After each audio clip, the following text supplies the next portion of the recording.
है। नमस्कार दोस्तों, संसद के इस सत्र में राहुल गांधी का किसानों की समस्या पर दिया गया भाषण चर्चा का विषय है। किसानों की समस्या पर उन्होंने क्या कहा, यह तो एक अलग विषय वस्तु है, लेकिन सोशल मीडिया पर जिस बात की चर्चा हो रही है वो ये है कि संसद में किसानों की समस्या पर बोलते वक्त जिस शर्ट को उन्होंने पहन रखा है, सफेद शर्ट को, वो उसकी कीमत 12,000 रुपए की। और सोशल मीडिया के दावों को माने तो उनका कहना है कि इतने महंगे शर्ट को पहनकर किसानों की समस्या पर बोलना, गरीब किसानों की समस्या पर बोलना कहां तक उचित है। दोस्तों, इसमें कोई शक नहीं कि हमारे बड़े बड़े महापुरुषों ने सादे जीवन को स्वीकारा है। अधिकांश महापुरुषों ने। हम यह भी मानते हैं कि बहुत से साफ सुथरे राजनेताओं ने भी सादे जीवन को स्वीकारा है। महात्मा गांधी इसके उदाहरण हैं और भी बहुत सारे नेता हैं। लेकिन यह विचारधारा बेहद खतरनाक है, जिसमें हम किसी व्यक्ति का मूल्यांकन केवल वस्त्रों के आधार पर करें। यह बहुत खतरनाक विचारधारा है और इस विचारधारा के कारण भारत का एक लंबे समय तक शोषण हुआ है। भारत की मानसिकता ने वस्त्रों को बहुत मूल्य दे दिया है।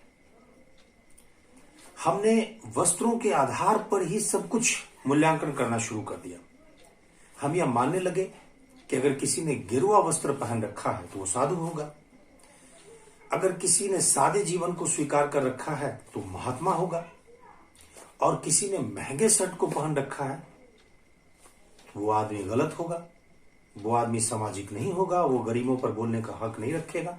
मान लीजिए अगर राहुल गांधी ने एक बहुत सादे शर्ट को पहन रखा होता, खादी शर्ट को पहन रखा होता, तो क्या किसानों की समस्या पर बोलने का उनका हक अपने आप हो जाता है?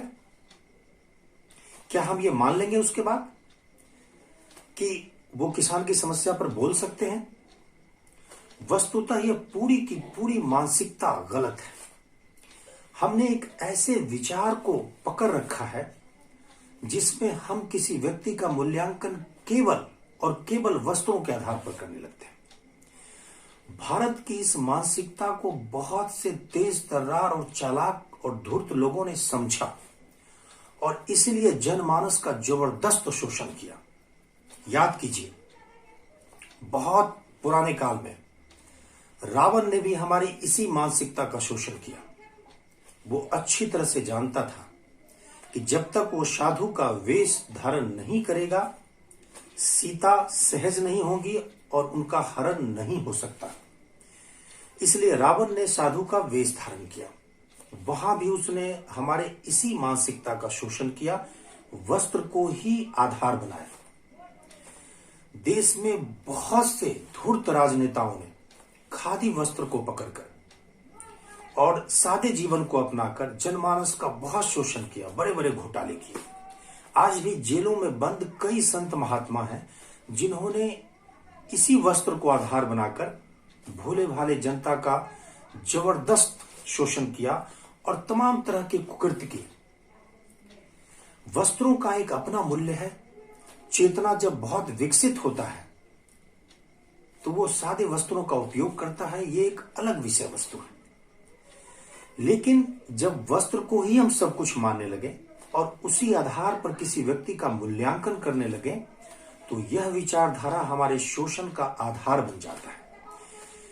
हम भारतवासियों को एक ऐसी चेतना विकसित करनी होगी, जनमानस को एक ऐसी चेतना विकसित करनी होगी जब हम व्यक्ति का उसके आचरण, उसके कार्यों के आधार पर समीक्षा करें, न कि बाहरी वस्त्रों के आधार पर हम उसका मूल्यांकन करने लगे। इसलिए मैं राहुल गांधी का समर्थन नहीं कर रहा, लेकिन मैं इस मानसिकता और इस विचारधारा का जबरदस्त विरोध करता हूं जब हम केवल वस्त्रों को आधार बनाकर किसी व्यक्ति का मूल्यांकन शुरू कर दें। क्यों?